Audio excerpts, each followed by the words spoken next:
For a long time, Tā'u Ori remained in his shell, Rumia, spinning in space in the permanent darkness.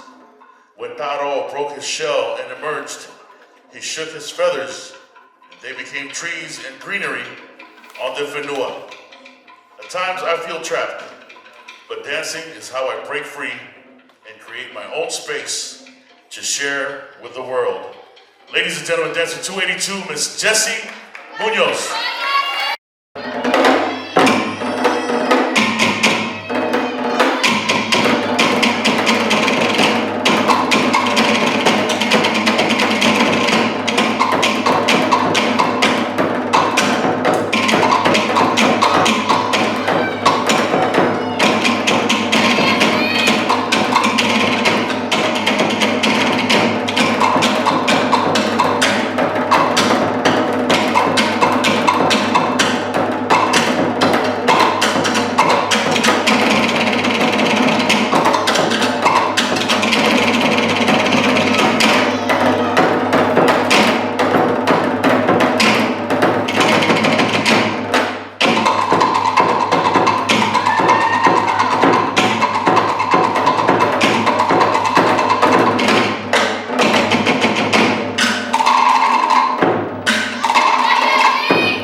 Ladies and gentlemen, dancer number 282, Jessy Munoz.